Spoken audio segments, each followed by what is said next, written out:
Hello বন্ধুরা, প্রথমেই সকলকেই জানাই শুভ নববর্ষের অনেক শুভেচ্ছা। আজ সকাল সকাল রেডি হয়ে নিয়েছি, কারণ যাব সিমলাগড় কালীবাড়ি পুজো দিতে। তো চলো নতুন দিন ভালোভাবে শুরু করি। এখন বাজছে মোটামুটি 5:30। তো চলো, বাবাও রেডি হয়ে গেছে, চলো যাই। ঠান্ডা ফুরফুরে মেজাজে বাবাকে নিয়ে বেরিয়ে পড়লাম। এবার চলো টোটো ধরবো, চলো দেখি টোটো কোথায় আছে। রাস্তায় দূর দূরান্তে কোনো টোটো নেই। টানা 15 মিনিট দাঁড়ানোর পর একটা টোটো পেলাম অবশেষে। তো চলো, আমাদের পাড়ারই কাকু, চলো সুন্দরভাবে যাই। নতুন টোটো 2 মাস হলো কিনেছে। চলো, বাবা বসে পড়েছে। সকালের ঠান্ডা হাওয়ায় প্রকৃতির মনোরম দৃশ্য উপভোগ করতে করতে আমরা মন্দিরের কাছাকাছি চলেই এলাম। আর বেশিক্ষণ লাগেও না, কান্ডোয়া থেকে সিমলাগড় কালীবাড়ি 15 মিনিটই লাগে। তো চলো, মোটামুটি চলেই এসেছি। চলো এইবার নামবো টোটো থেকে। এরপর আমরা মন্দিরে পুজো দিতে যাবো। বাবার দোকানের লক্ষ্মী গণেশ কেমন হয়েছে তোমরা জানিও। এটা আমি বর্ধমান থেকে পছন্দ করে এনেছি। তো চলো এবার পুজো দিতে যাই। সকাল সকাল আসার একটাই কারণ, প্রচণ্ড লাইন পড়ে যায়। তো চলো, আমাদের ফাঁকায় ফাঁকায় মোটামুটি হয়ে গেছে, বেশি লাইন ছিল না। তো চলো আমরা গিয়ে পুজোটা দিয়ে নিই। এরপর আমি আর বাবা লাইনে দাঁড়িয়ে গুটি গুটি পায়ে সোজা চলে এলাম ঠাকুরের সামনে। এই হচ্ছে আমাদের সিমলাগড়ের মা। এই নতুন বছরে সকাল সকাল মায়ের দেখা পেয়ে খুবই ভালো লাগছে। তোমরা সকলেই নমস্কার করো এবং মা যেন তোমাদের সকলের মনের ইচ্ছা পূরণ করে এবং তোমাদের সকলকে যেন ভালো রাখে। মা যেন নিজেও ভালো থাকেন। জয় মা, জয় মা। পুজো দেওয়ার পর এখানে আমরা পুষ্পাঞ্জলি দিয়ে নিলাম। এখানে পুষ্পাঞ্জলি দেওয়ার ব্যবস্থা আছে। এবার চলো আমরা মন্দিরের ওদিকটা একটু ঘুরে দেখাই। ওখানে পুজো দেওয়ার পর মন্দির সংলগ্ন দুয়ারে আমরা ধূপ আর বাতি জ্বালিয়ে দিলাম। এই হচ্ছে মন্দিরের বাইরেটা। এই সিমলাগড় কালীবাড়িতে দক্ষিণা কালী রূপে মায়ের পুজো হয়। এই সিমলাগড়ের মা কালী খুবই জাগ্রত। কালী পুজোর সময় মাছ সহ 108 রকমের ভোগ দেওয়া হয়। আর প্রতি বছর কালী পুজোর আগে পঞ্চমুণ্ডির আসনে প্রতিষ্ঠিত দক্ষিণা কালীর মূর্তি রং করা হয়।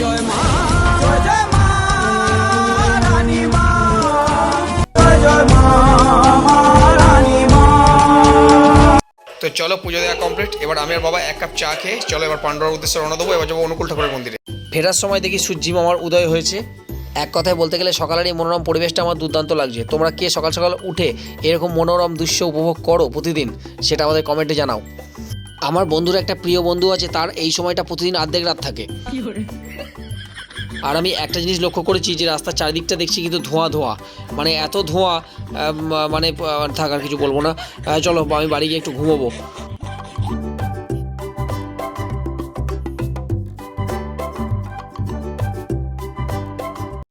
তো পাণ্ডুয়ায় নেমে আমি আর বাবা চলে এলাম অনুকূল ঠাকুরের মন্দিরে। আজকে মন্দিরেও অনেক বড় অনুষ্ঠান আছে, দুপুরে খাওয়া দাওয়া আছে। সূর্যের সোনালি আলোয় মন্দিরটা দারুণ আলোকিত হয়েছে। তো এই কাকার সঙ্গে আমরা একটু দেখা করে নিলাম। এই কাকাই মন্দিরে সব দেখাশোনা করে। শুভ নববর্ষের অনেক অনেক শুভেচ্ছা।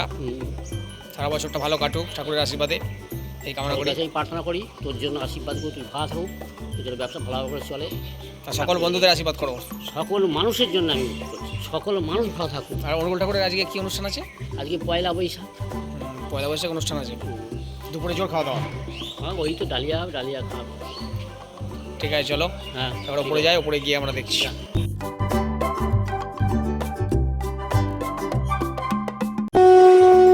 বন্দে পুরুষোত্তমম, বন্দে পুরুষোত্তমম, বন্দে পুরুষোত্তমম। তো এরপর আমরা কটা ছবি তুলে নিলাম, চলো দেখে নাও ছবিগুলো।